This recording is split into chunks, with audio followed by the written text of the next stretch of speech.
103, versets 1 à 4. Alors la parole de Dieu nous dit, pour ces merveilles en faveur des fils de l'homme, qu'ils offrent des sacrifices d'actions de grâce, psaume 107, 22, qu'ils publient ses œuvres avec des cris de joie. Moi je veux crier de joie, allez Seigneur mon Dieu, parce que tes œuvres sont grandes. Avant j'étais dans le territoire de la mort, avant je ne connaissais rien, j'étais dans les religions, la franc-maçonnerie et tout le monde, tout ça pour moi c'était caché à mes yeux, mais tu as ouvert Seigneur, tu m'as donné des yeux spirituels, comme tu le donnes à tous ceux Seigneur mon Dieu, eh bien qui sont destinés à la vie éternelle.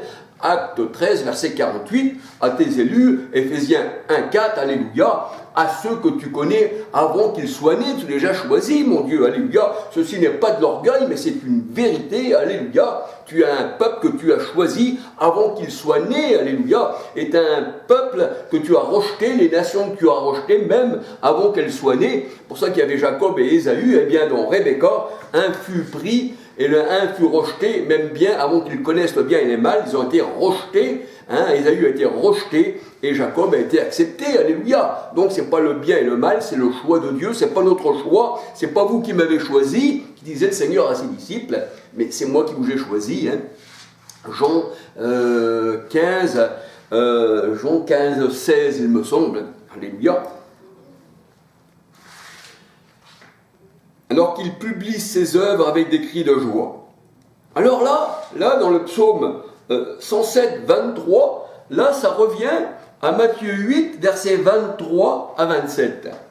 Ceux qui étaient descendus dans la mer, dans des navires, c'était les disciples du Seigneur, ils étaient avec Jésus dans la barque, et qui travaillaient sur les grandes eaux, parce que le Seigneur a dit, je vous ferai pêcheurs d'hommes, vous jeterez le filet à la mer, parce que les grandes eaux, c'est quoi? Apocalypse 17, 1, 15, c'est le monde. Apocalypse 17, 1, 15, c'est le monde. Les fleuves, tout ça, et même il dit de Pharaon, grand fleuve au milieu de la mer. Parce que la mer, Pharaon, c'est le chef, c'est l'Égypte, c'est le chef du monde. C'est la maison de servitude. Et là, le Seigneur, il dit, ceux qui étaient sous les grandes eaux, donc les pêcheurs d'hommes, qui jettent leur filet à la mer, le Seigneur a dit, maintenant vous pêcherez, eh bien, des hommes. Alléluia, à ses disciples. Et là, les disciples étaient sur la mer, bien sûr, qui représente le monde, dans une barque, avec le Seigneur, eh bien, avec eux. Mais malgré tout, ils avaient peur, parce qu'ils pensaient qu'ils dormaient. Mais la parole de Dieu nous dit, ni ne dort, ni ne sommeille, celui qui veille sur toi, alléluia. Le Seigneur, il ne connaît pas le sommeil, il ne connaît pas la fatigue, alléluia. Il ne fait pas partie de ça, alléluia. Donc, merci Seigneur. Alors, ceux qui étaient descendus dans la mer, dans les navires, et qui travaillaient sur les grandes eaux, ceux-là virent les œuvres de l'Éternel. Oui, parce que les disciples étaient avec le Seigneur, ils ont vu, ils dirent, nous l'avons vu, nous l'avons touché, nous avons vu ce qu'il a fait, les miracles qu'il a fait, on était même étonnés. Donc ils virent les œuvres du Christ, ils virent les œuvres de l'Éternel. Psaume 107, eh bien verset 23 et 22, Psaume 107, verset 23, 24, et les merveilles qu'il fit au milieu de l'abîme. Et l'abîme, c'est quoi? C'est la mer, c'est les grandes eaux. L'abîme, c'est, Ésaïe 51, 10, c'est la mer, c'est la profondeur des eaux, c'est là où il n'y a pas de lumière, quand on est dans les abysses. Tu es dans l'ombre de la mort, tu es parmi les poissons, les requins, parmi les crocodiles qui représentent Pharaon.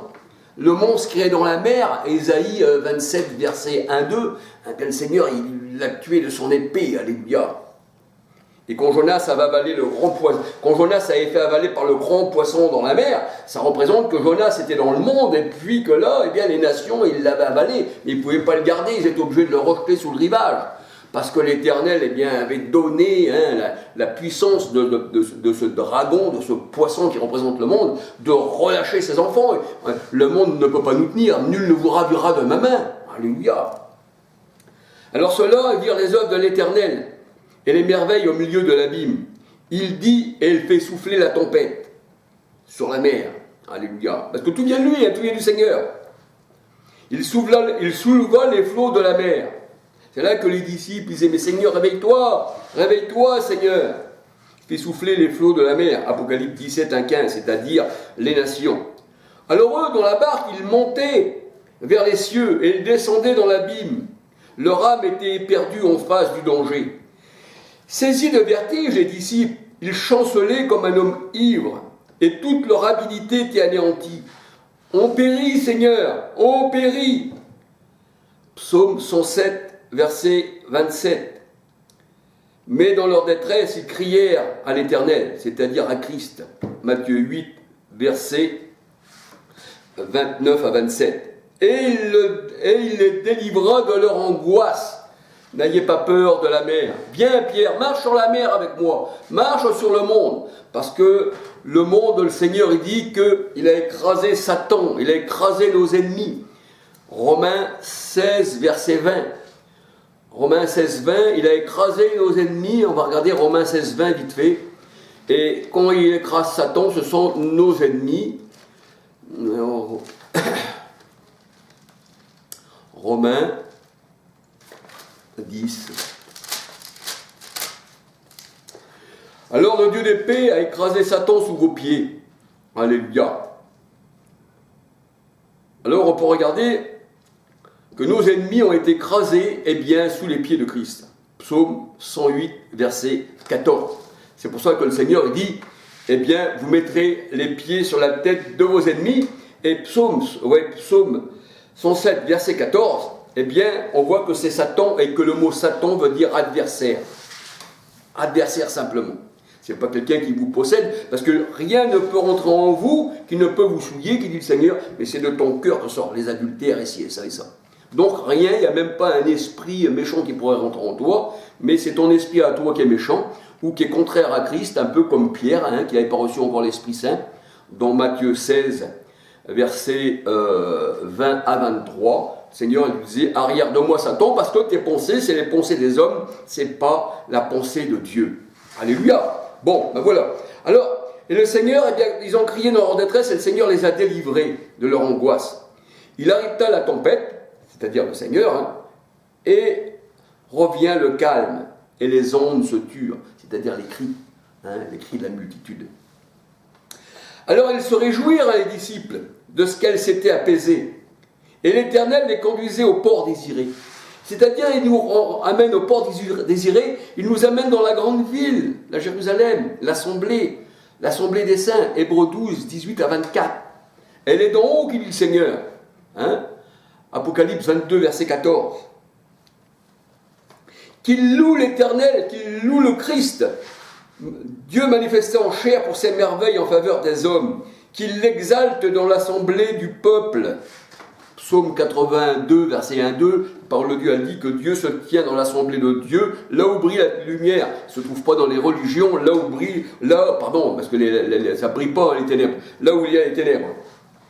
Alors qu'il l'exalte dans l'assemblée des peuples, et qu'il le célèbre, des peuples de Dieu, et qu'il le célèbre dans les réunions des anciens. Alors il change les fleuves en désert. Et oui, et il fait le contraire aussi. C'est-à-dire, celui un peu comme Judas. Au départ, il n'avait pas le même ministère. Il avait quelque chose. Mais là, le Seigneur dit, je l'ai rendu au désert. Ça veut dire qu'il n'a plus l'esprit. Et les sources d'eau ont terre desséchée. Et le Seigneur dit, la bonne terre et la mauvaise terre. Il y a la terre du désert, qui n'a pas d'eau, ici, avec ça. Rien ne pousse, c'est le territoire des scorpions et de Satan. Alors, le Seigneur dit là, elle est desséchée. Le pays fertile en pays salé. Parce que quand le pays il est salé, parce que le sel, ça veut dire beaucoup de choses dans la parole de Dieu. Le Seigneur, il dit que vous ayez du sel en vous-même. C'est-à-dire que tu dois donner soif d'entendre la parole de Dieu. Mais aussi, le Seigneur il disait que quand il répandait du sel sur un territoire, il le maudissait. Alors le Seigneur, il dit, il change les fleuves en désert et les sources d'eau en terre desséchée, le pays fertile en pays salé, à cause de la méchanceté de ses habitants. Il change le désert en étang. C'est pour ça qu'il dit que Jérusalem, le désert d'Israël, va refleurir. Mais pas à la manière que les hommes le comprennent ou les religions. Ils disent, ah, l'eau elle a été, il y a des pipelines, il y a ça, l'eau arrive, ça y est, le désert refleurit. Mais non, le Seigneur il parle du désert de ton cœur, il parle aussi des Juifs, des ossements dans la vallée qui étaient desséchés. Il met le Saint-Esprit qui est une eau, et l'Éternel c'est la source, Jérémie 2,13. 1 Corinthiens 12,13, nous sommes tous abreuvés, et venez à moi, vous tous qui avez soif, je vous donnerai une eau qui jaillira en vous jusqu'à dans la vie éternelle. Et il parlait de l'Esprit. Alors, c'est pour ça que le Seigneur il dit ça. il dit qu'il change le désert en étang. Et la terre aride, où là on ne pouvait pas mettre de fruits parce que c'était une mauvaise terre, la terre aride représente eh bien, le païen, hein. Mais quand le Seigneur, eh bien, cette terre était aride, eh bien, il a mis sa semence, il lui a mis l'eau, parce que sa parole aussi, il l'avait par l'eau de la parole, qui est le Saint-Esprit. Eh bien, et c'est pour ça qu'il dit, il change les déserts en étangs et la terre aride en source d'eau. Et il y établit ceux qui sont affamés. Ils fondent une ville pour l'habiter. Ils ensemencent des champs et plantent des vignes. Et on recueille les fruits. Là, le Seigneur, il parle, quand il parle de la terre, quand il parle qu'il a arrosé la terre, je crois que dans Ésaïe 44, hein, je crois qu'il est dit, hein, Ésaïe, j'ai le temps de regarder pourvu que la vidéo, ouais, j'ai encore le temps, j'ai encore du...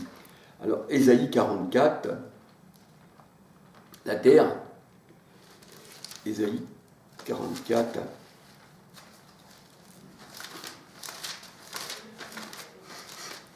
alléluia. Alors voilà, Ésaïe 44, 1, on va dire à 5. Écoute maintenant, ô Jacob, mon serviteur, ô Israël, que j'ai choisi. Voyez-vous, c'est toujours Dieu qui choisit son peuple. C'est pas nous qui choisissons notre religion. On ne choisit rien. Ces religions-là n'existaient pas au temps du Christ. Et les disciples étaient quand même sauvés. Je le tiens toujours à le dire. Et là, Ésaïe 44, 1 nous dit à 5, écoute maintenant, ô Jacob, c'est-à-dire Israël, Jacob c'est Israël, mon serviteur, ô Israël que j'ai choisi. Ainsi parle l'Éternel qui t'a fait, qui t'a formé dès ta naissance, qui t'a formé pour être à lui, bien sûr, alléluia. Et celui qui est ton soutien, ne crains rien, mon serviteur Jacob, mon Israël, ah, mon fils bien-aimé, alléluia, mon Israël que j'ai choisi. Galates 6,16, parce qu'il y a l'Israël de Dieu, maintenant, aujourd'hui, parce que maintenant, des Juifs, on a Jésus qui est notre roi, qui est juif, et la parole de Dieu, elle dit, tous ceux qui sont à Jésus-Christ sont fils d'Abraham, et Abraham, c'est un juif, et la parole de Dieu, elle dit, des païens convertis, hein, tous ceux qui étaient destinés à la vie éternelle, acte 43, acte 48, 13, oui, et puis, c'est-à-dire les Juifs qui ont cru au Seigneur, le Seigneur dit, j'ai fait un seul peuple. Et là, le Seigneur, il dit, mon Israël que j'ai choisi.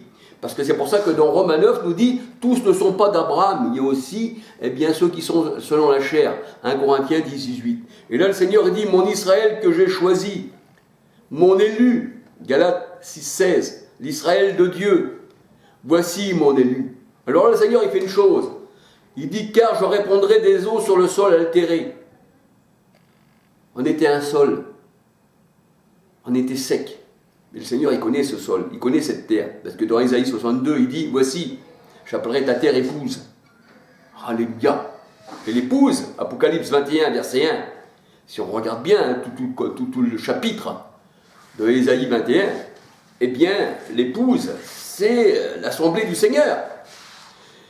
Car je répandrai des eaux sur le sol altéré, et des ruisseaux sur la terre desséchée. Alors quand il dit ça, le Seigneur, quand il dit « je répandrai des eaux sur le sol altéré et des ruisseaux sur la terre desséchée », il veut nous dire par là qu'il répandra son esprit sur sa race et sa bénédiction sur ses rejetons. Et ils pousseront comme au milieu de l'herbe, comme des saules près des courants d'eau. Celui-ci dira « je suis à l'Éternel ». Alléluia. Et celui-là se réclamera du Dieu de Jacob. Un autre écrira de sa main à l'Éternel, et prononcera avec amour le nom d'Israël. Alléluia. Ainsi parle l'Éternel, le roi d'Israël, son rédempteur, l'Éternel des armées. Je suis le premier et le dernier, et hors de moi il n'y a pas d'autre Dieu. Jésus dit, je suis le premier et le dernier, l'alpha et l'oméga. Et hors de moi il n'y a pas d'autre Dieu, sinon il y aurait deux premiers, deux derniers. Il y aurait, psaume 23, l'Éternel est mon berger, et puis Jésus dit, je suis le bon berger, mais le Seigneur dit, il y a un seul berger, un seul troupeau. Alléluia. Alors je parle pour tous ceux qui croient à la Trinité. Je leur dis par là qu'il n'y a qu'un seul Dieu. Alléluia.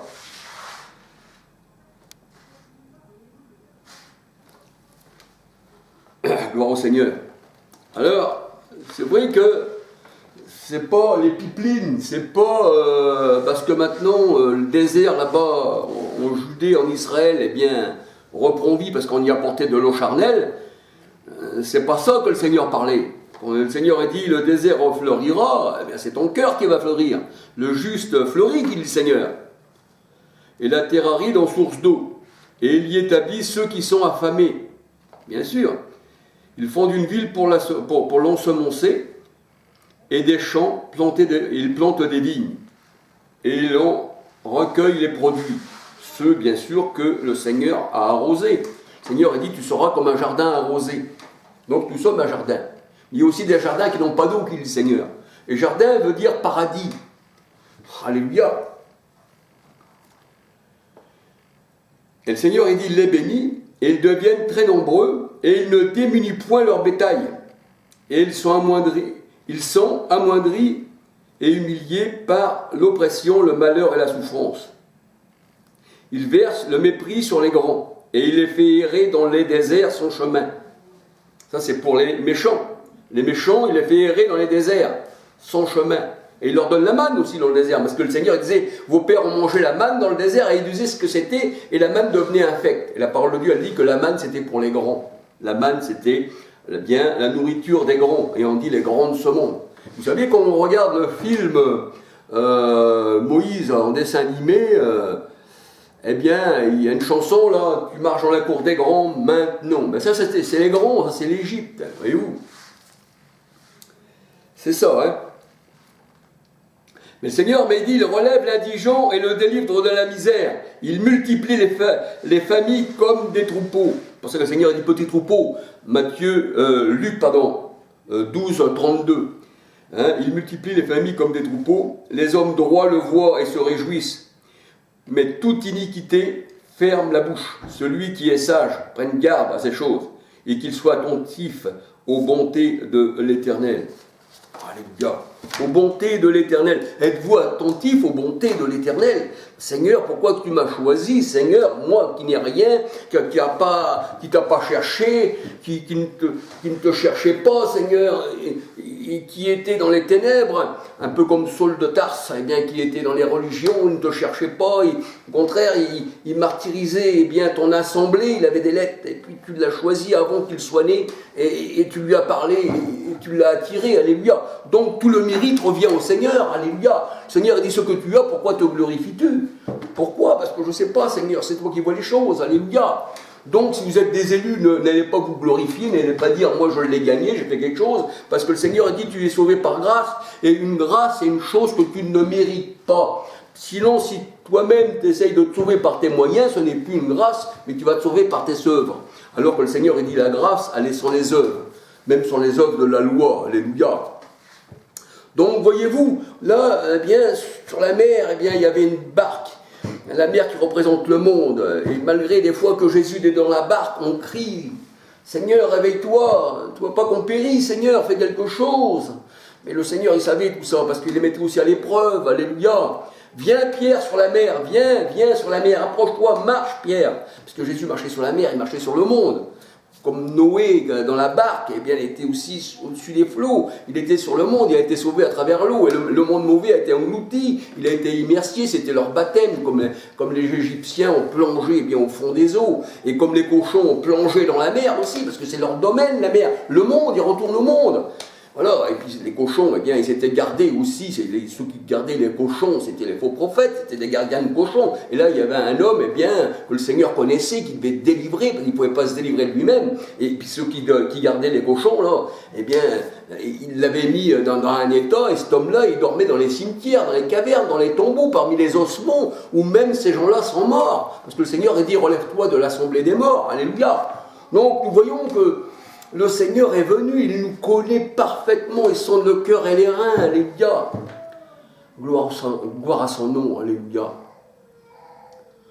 Alors j'avais voulu prendre le psaume 107 pour mettre aussi avec Matthieu, eh bien 8, 23, eh bien à 27, la parole de Dieu nous dit que Jésus était et il est Emmanuel, Dieu avec nous.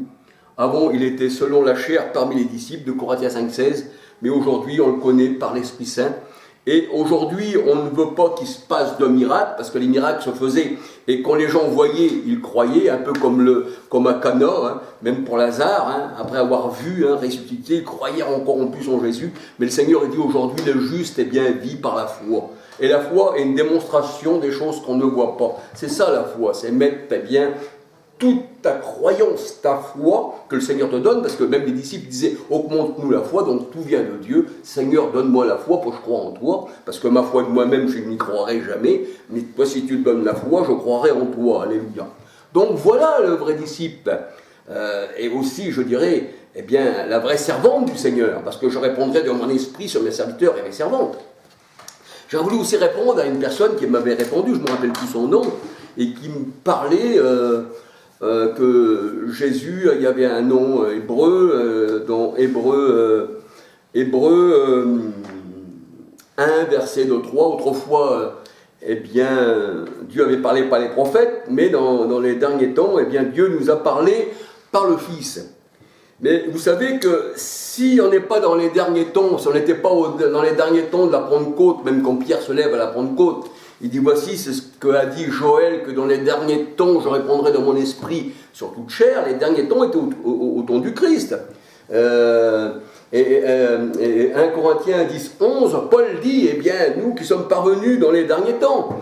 Et la parole de Dieu nous dit, autrefois Dieu avait parlé prophète, mais dans les derniers temps, il nous a parlé par le Fils. Et 1 Pierre 1, verset 19-20, nous dit, l'agneau immolé avant la fondation du monde a été manifesté à la fin des temps.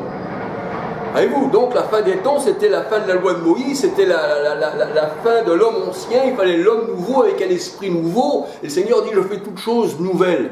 Mais si la fin des temps, elle est à venir, vous n'aurez sûrement pas le Saint-Esprit, puisque le Seigneur a dit, je répondrai mon esprit à la fin des temps. Voyez-vous, donc on n'a pas le Saint-Esprit, il est à venir, et son esprit